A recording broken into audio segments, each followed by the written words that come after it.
The Independent National Electoral Commission (INEC) decision to approach the Court of Appeal in Abuja for an order varying the permission of court had previously granted the People's Democratic Party and Labour Party to inspect materials used by the Commission in the conduct of the February 25 presidential election has elicited questions about the integrity of the recently held poll.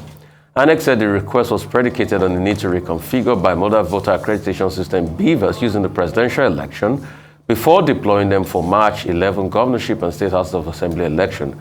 However, some IT experts who didn't want their names in print were unanimous that granting the order will allow the electoral body to tamper with the evidence and compromise the pending litigation on the controversial poll and further worsen the credibility of the entire process. The IT expert believed that INEC does not need to reconfigure the BVAS ahead of governorship and State House of Assembly elections.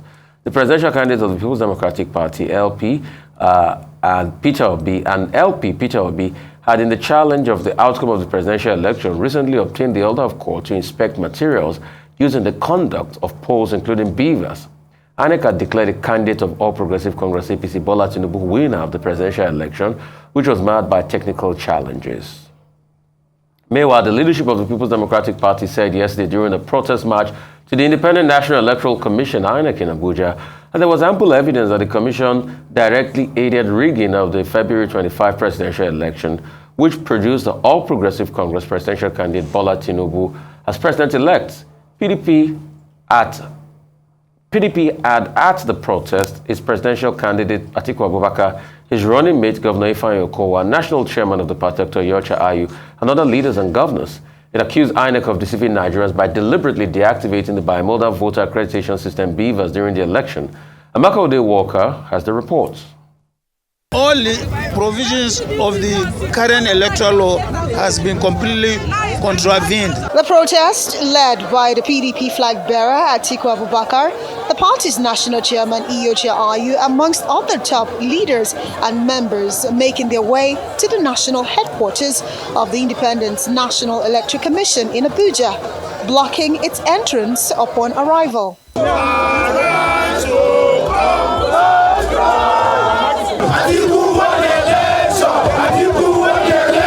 The opposition leaders are demanding that INEC must, as a matter of urgency, review and even cancel the election and conduct a fresh one that will be respected not only by Nigerians but by the international community. We were protesting and INEC was not listening. They were bent on going with this, announcing these results. In fact, this protest is going to continue for a very, very long time. What we are here doing today is to tell the nation, INEC and the world that the Nigerian people are not comfortable with the result that was announced. What is in court is an argument on the basis of law, and the court will determine what they have to determine, but the Constitution recognizes the right of citizens to express themselves in the areas that they are not comfortable. This peaceful march is not about Aswaju Amenable. It's about the soul of Nigeria. It's about peaceful and credible elections. We want the electoral body to always play by the rules. We need INEC to know that it won't be business as usual. That from now on we will challenge everything. And we have started, we won't stop. The protest is coming less than a week after a certificate of return was issued to the presidential candidate of the All Progressive Congress, Bola Ahmed Tinubu. The Independent National Electoral Commission, while promising to address the perceived grievances of the People's Democratic Party regarding the presidential election outcome, reassures the party of its neutrality. I have received this particular protest letter on behalf of the chairman of the Independent National Electoral Commission, and I promise you that this letter will be transmitted to him immediately. If there are remedial issues to be dealt with, we are going to deal with those remedial issues. But I want to assure you that this commission is a listening commission. This commission is a public trust, and this commission belongs to the Nigerian people. Our allegiance is to the people of the Federal Republic of Nigeria. This commission does not have allegiance to any political party. We don't have any allegiance to any candidate. For these protesters, they have only one demand from the electoral umpire. Section 50, Section 60 and 64 have clearly stated how INEC should conduct the election, how they should transmit the result, how they should declare the result. They have not followed any. I don't understand why INEC, after voting, after coming out, we see cancellation on our results and want to understand, want to know why our result has been cancelled. And Yakubu Mahmoud promised us we cannot collect the result with hand. You can collect the result you can post it to situation room. But we are surprising when Yakubu Mahmoud is collecting the result. If you look at the whole state, we won the election, but our election was cancelled. We are here to claim what belongs to us. We want to collect our mandate, which is Alhaji Atiku Abubakar. 9 days after the conduct of the presidential and National Assembly elections all across the country, the opposition People's Democratic Party have just protested, the first in many, according to its presidential candidate, to come, because according to them, it is the right of the party and Nigerians as a whole to protest, even though litigation has been instituted in the court. And according to them, they have just one request. INEC should review the outcome of especially the presidential election and maybe even announce a cancellation due to its own flaws, speaking of the flaws of INEC. But if that would be done, only time will tell. I'm Makalde Walker, Arise News. Thank you so much for that report, Makalde. Ayo, your take on this? Yes, all right. So very quickly, I'll just say that's the beauty and power of democracy playing out there. The right to peaceful protest, which the PDP has done in Abuja yesterday, protesting the outcome of the presidential election, which took place on Saturday, the 25th of February, 2023. No surprises there, as they have complained that this was quite a show of shame in terms of how this played out. They have complained about the process and complained about the fact that they felt that the INEC chair was hasty in announcing the winner and the outcome of the elections, despite the many controversies that marred these elections. The PDP is not alone in this stance, even though they're the only ones who'd come out to protest yesterday. Other political parties have joined them in saying this, in taking this stance, and some international observers have also talked about the election not meeting the expectations of Nigerians and marred by a number of irregularities. Even INEC themselves have come out to say that there were some issues or challenges faced during the weekend. So again, this is just a peaceful protest. They have said they will be going to court, and they have applied an ex parte order to the appeal court to ask that they're able to inspect the materials that were used on Saturday, including the BVAS. And that brings me to the first story you talked about, Rufai, in terms of INEC seeking to reconfigure the BVAS and the controversies around this. Some people have called this conspiracy theory. Some people have called this, much ado about nothing. It's just routine maintenance by INEC. But this is quite suspicious. You know why? Because the two political parties who came second and third, respectively, PDP and Labour Party, have gone to the appellate court as well to seek an order, like I said, to inspect the materials used. And a critical material that would be inspected and would become evidence in court is the BVAS. So the question of the timing for the reconfiguration of BVAS, even though INEC has said, and we must be fair in terms of the reasons they've given to want to reconfigure before Saturday's elections, is so that they're able to prepare for the gubernatorial and State House of Assembly elections. To simply put, what does it mean to reconfigure? It means to reset or rearrange elements of a system. In this case, the software, and sometimes they rearrange the settings.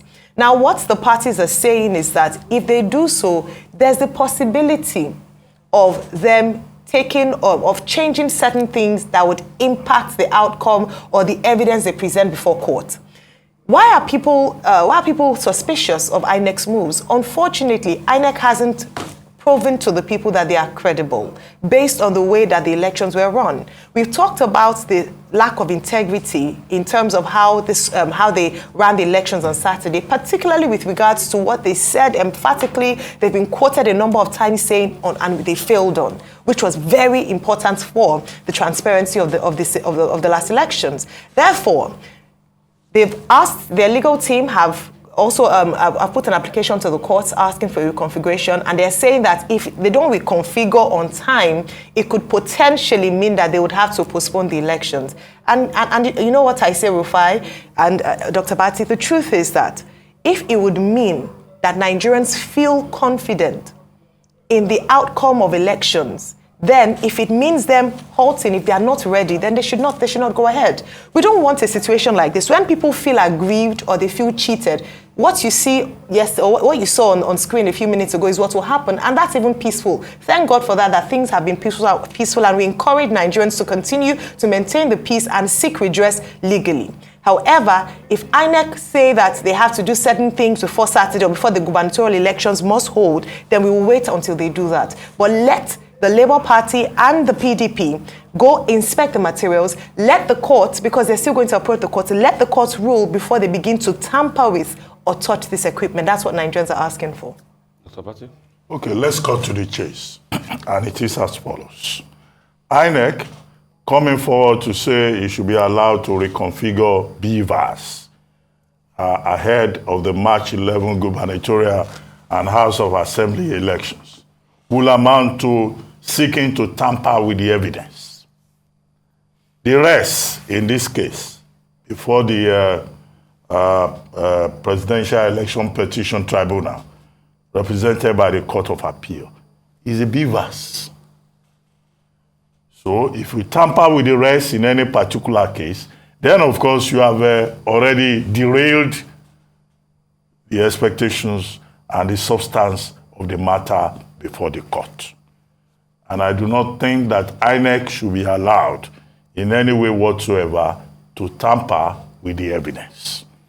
If INEC goes to reconfigure, then it means that the main issue in the case, BVAS and IREV, will have changed. And the ex parte order injunction granted last Friday by the court, allowing the Labour Party and the People's Democratic Party to inspect evidence and collate evidence, that order will have been rendered a nullity.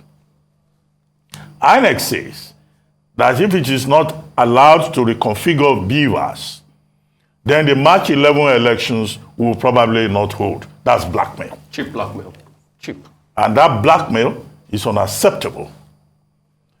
It raises the question about the credibility of INEC as an institution and the integrity of the personalities in charge of INEC. And that is as follows. Before the elections on February 25, INEC told everybody that they were ready. They were prepared. INEC even went as far as saying that in the event of a runoff that may be invoked by Section 134 of Section 3 of the 1999 Constitution, that INEC had already prepared for extra ballot papers. They were preparing for the possibility of a runoff. They did not prepare for the possibility of having enough BVAS and IREV that will work on the day. So I think it will be very difficult, for many Nigerians to accept this. And, INEC keeps knocking at its own integrity. And I have said that after all this is over, I don't know how Professor Yakubu Mahmood will be able to raise his head in distinguished company in this country. INEC's chairmanship being a graveyard of reputations. And it looks like Yakubu Mahmood may go the way of some of his predecessors in that office. That's that about INEC. The second part of it is the protest by the People's Democratic Party. Well, so far, the People's Democratic Party has followed peaceful means. The party has gone to court, which is what we expect. Yesterday, the party leaders organized, a peaceful protest for about 2 hours, from around 11:15 till about 1:40 p.m. From the Legacy House, the headquarters of the PDP in Abuja, in the Maitama area, to the headquarters of INEC, where they presented a letter of protest. From the reports, it was basically a peaceful protest. The right to protest is constitutionally guaranteed. And that's why we say, okay, the political parties so far, nobody has taken the law into their hands. They've adopted the mode of peaceful protest. And that in itself is commendable. If you look at the protest letter that was received by Festus Okoye, the National Commissioner in charge of voter education, and the chairman of that committee on voter education, it talks basically that the election of February 25 was a charade. it says basically that what INEC has done is to murder democracy in Nigeria. It accuses INEC of violating both the Constitution and the Electoral Act. All of these are issues, malpractices, irregularities that the People's Democratic Party has already taken to court. And we hope, as the law stipulates, that the party will have its day in court, other political parties will have their day in court. Let us have argued elsewhere this morning. You know, election matters are of a different species. The burden of proof is high on the part of the plaintiff. They look at substantial compliance.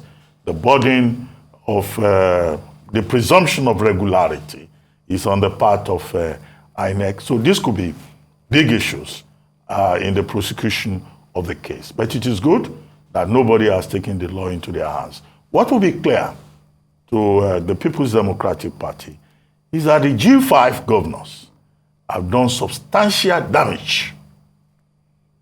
The PDP lost its strongholds in the southeast. It lost its stronghold in Rivers, in Oyo State, in Benue, because the party was fragmented. And this is part of what we have seen in the outcome of this election. And then you had the Labour Party, which was a breakaway, more or less, in terms of the personality of the presidential candidate from the PDP. That also dealt a heavy blow to the People's Democratic Party. In 2015, the party failed to learn its lessons. It failed again in 2019. Well, would the PDP learn its lessons this time around? As for Waziri Atiku Abubakar at 76, 6 times running for the presidency, what does the future portend for him? Having raised these two issues, however, you know, we know the point that he says that the protest will be continuous. As long as it is peaceful, the right to protest is in order. But I find the reaction of the APC, the All Progressives Congress, whose candidate has been declared president-elect, I find the response supercilious, contemptuous, and unnecessarily triumphal. To the extent that we have heard from Festus Keyamo, who has said that, well, yes, they were wearing a black uniform to go and protest, that these were the undertakers of the People's Democratic Party. Mr. Bayo Ononuga says that, well, Atiku should respect himself, that at 76 and as a former vice president, he shouldn't be going about running up and down, staging a protest. The APC officially has also said, you know, people should disregard the PDP. The PDP is a fragmented opposition party. Well, I think the spokespersons for the APC should also, you know, moderate their triumphalism. INEC has said, well, we'll look into the grievances.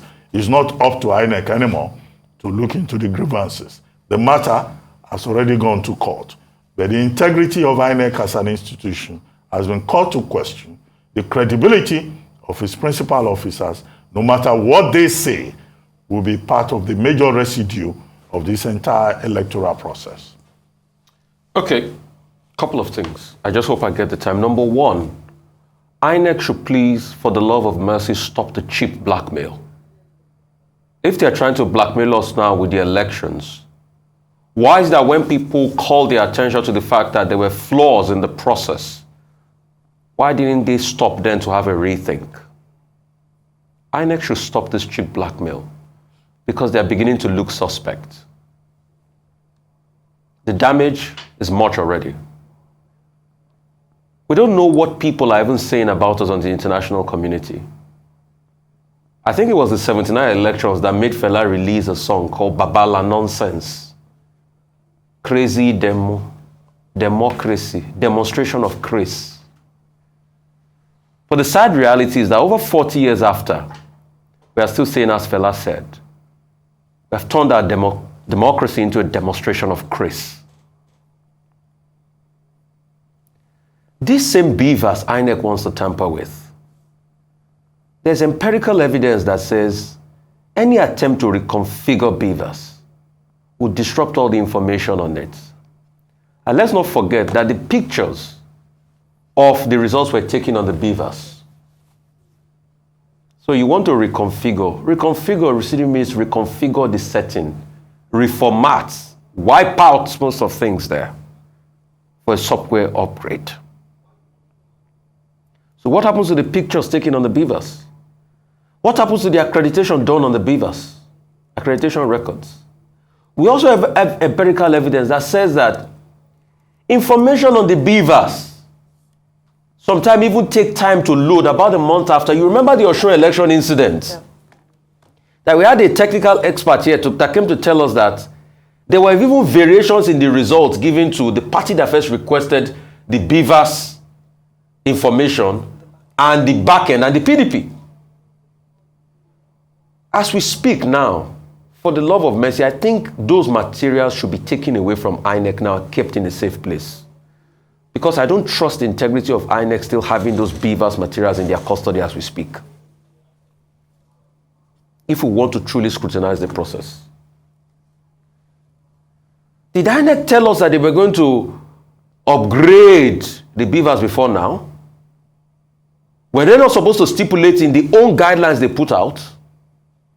And why do you need to reconfigure the BVAS?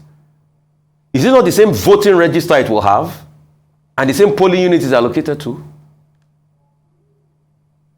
The same INEC that want to reconfigure has not been able to tell us what caused the technical glitch.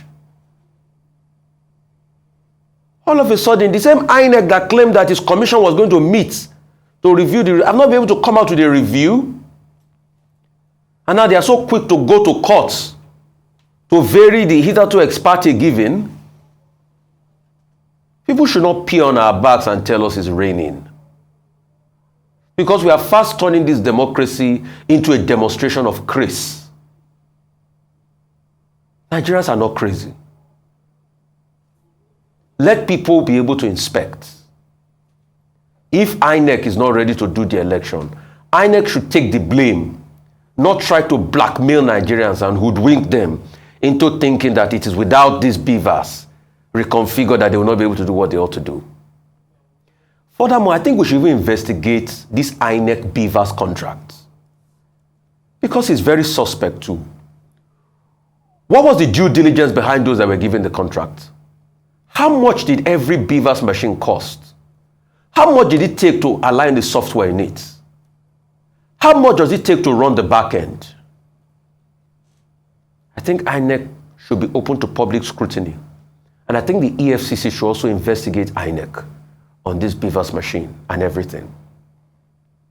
But please, in all of this, they should remember, Nigerians are watching. And Nigerians are quiet because they want to believe in the process and trust in the courts. And when they are quiet, they also have a right to protest like the PDP protested.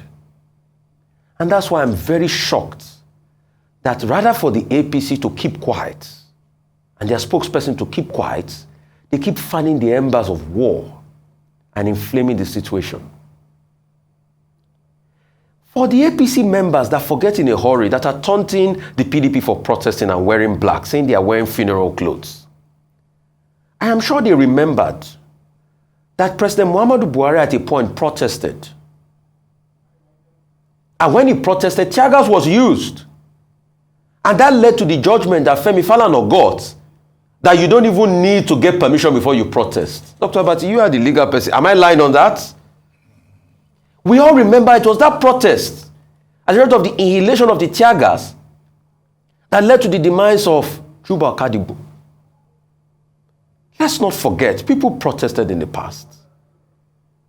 So if they can protest too in the past, the question is, why is it wrong for the PDP to protest? Why are they making the work even harder for President-elect Bola Tinubu? Because you see, and this is for President-elect Bola Tinubu, I hope these your spokespeople don't lead you astray. Because what they are doing is, they are doing the greatest disservice to you as a person. This is looking too triumphalist. This is looking too vindictive and puerile, to say the very least. This is looking too petulant. That anytime people have a constitutional right to challenge something, you either tell them to go to court and say they don't have any right to talk. I keep asking, if we want to build a country, it is righteousness that will exalt this country. Because the process that a lot of people have complained against favors you now doesn't make it right. And that's why when I asked the APC person here, that was here yesterday, that you claim that they were rigging Zoo in favor of Labour Party in the Southeast. So why don't you just call for a redo of the election if you feel disgruntled? He couldn't talk. That speaks volumes. We should stand for righteousness. Because it favors you, even if it's not a just system, you should speak against it. Because what goes around comes around. Life is like a boomerang. And we keep keeping these hurts. Yorubas have been saying, Umbo, awala de. It's in favor of you now. You are happy. But when it comes around, hope you will not complain. People have a right to protest. Peacefully, I should say. And nobody should mock anybody. All we want to do is to build a great country, devoid of partisanship. And Nigerian people, please, it's time for you to shine your eye. The political class are one. It is who will benefit the people and the processes that the people will stand up for. And if you are draining, you are waning in terms of inspiration, let Jennifer's doggedness inspire you. Despite the fact that she was hurt in the face, she continued with her process. She ensured she was going to vote. We must all embody the Jennifer spirit.